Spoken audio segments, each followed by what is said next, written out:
professor, physician, epidemiologist. I am Dr. Sri Banerjee.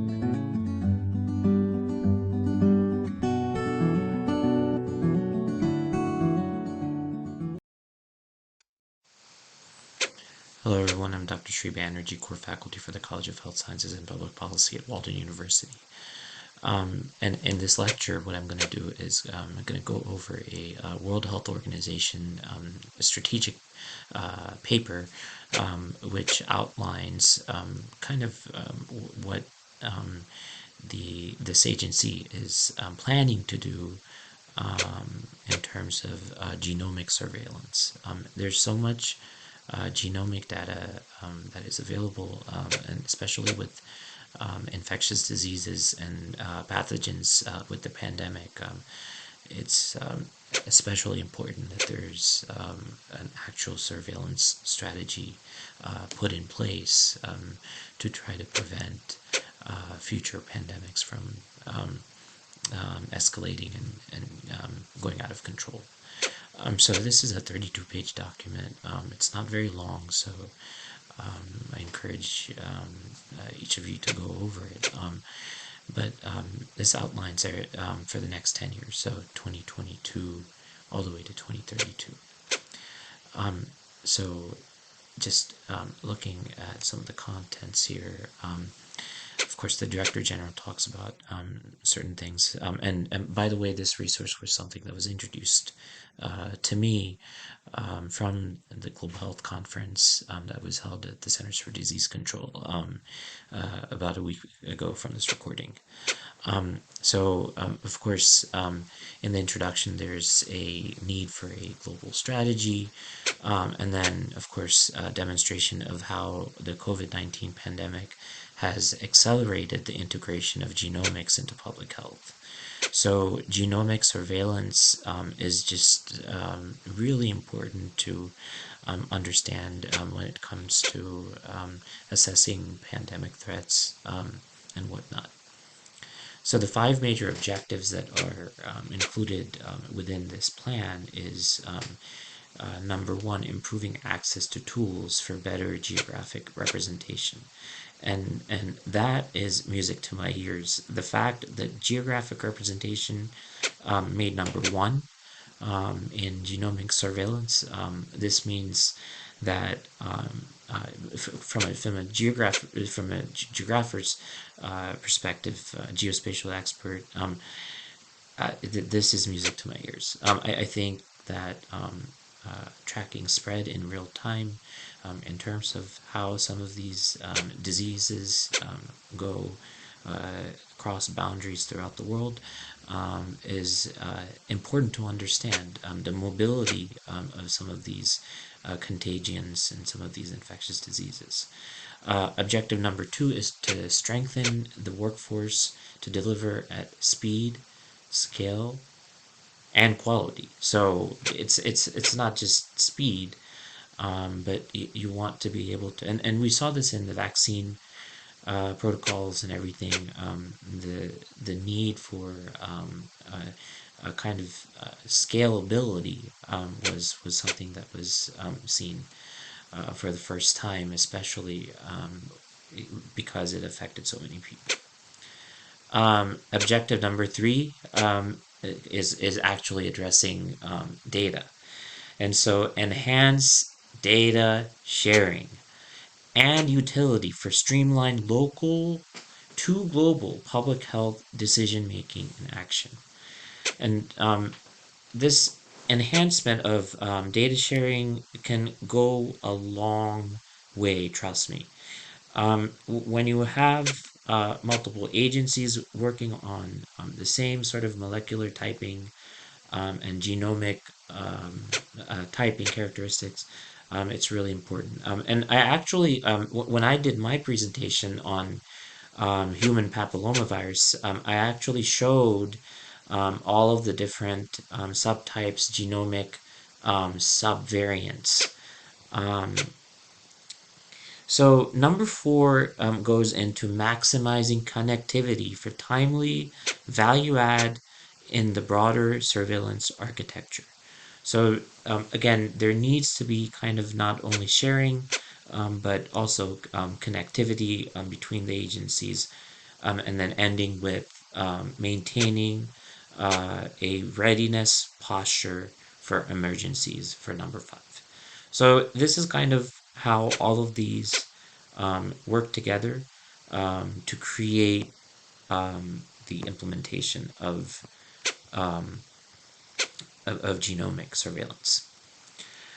So this is starting with, and I'll have to say, Tedros Ghebreyesus, he's been very active in terms of as a director general.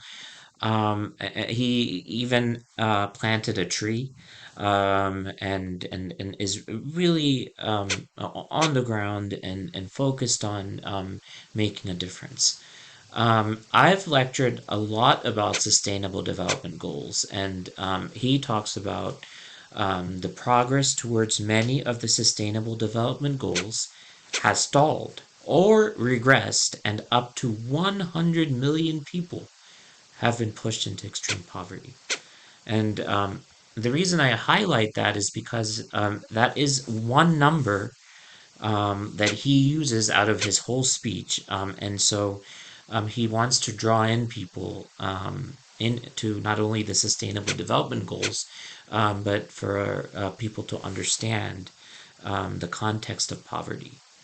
But he then, to introduce this, he uses some terminology, and I want to read it um, from his context.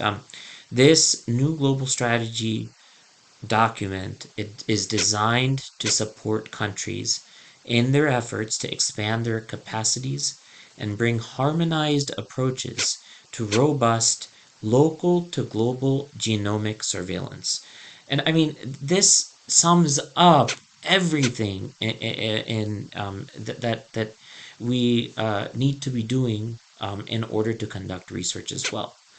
So the complexities of genomics and the challenges of sustaining capacities in different settings, including workforce needs, means that most countries cannot develop these capabilities on their own.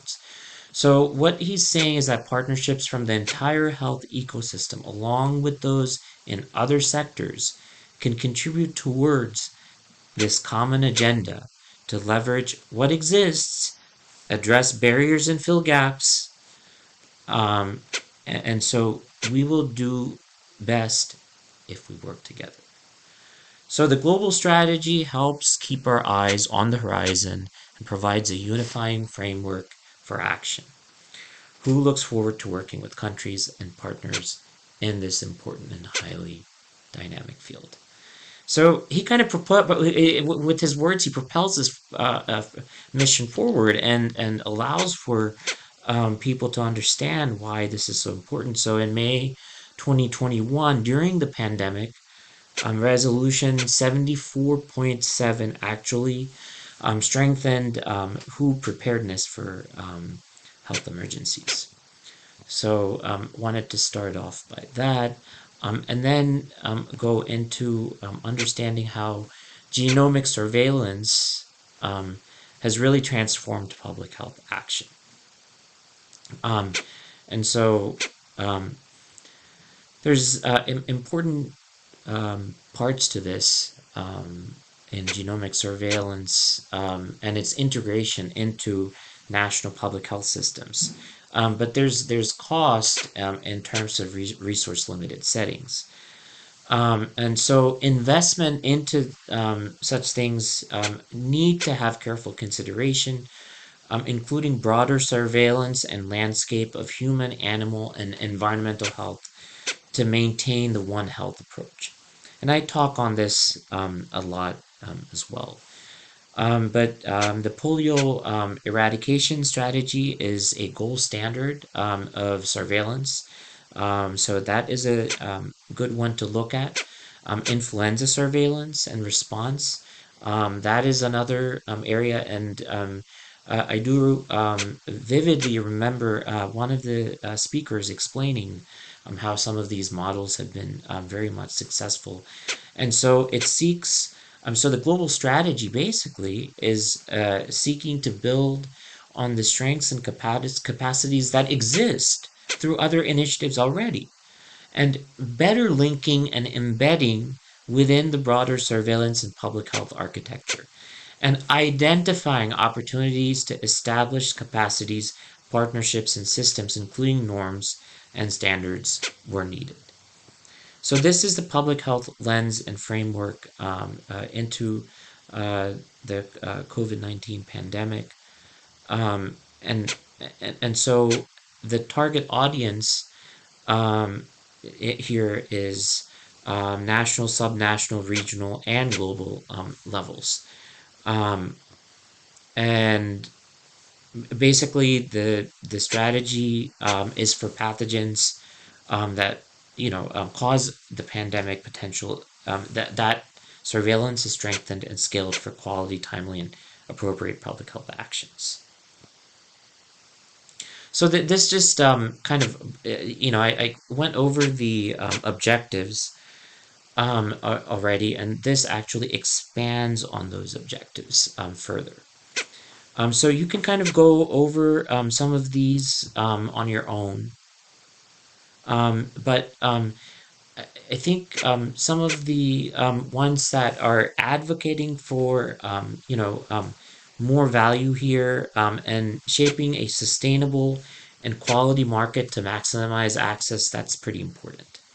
So you can kind of go over these, and then they go into each one of the objectives in a lot more detail.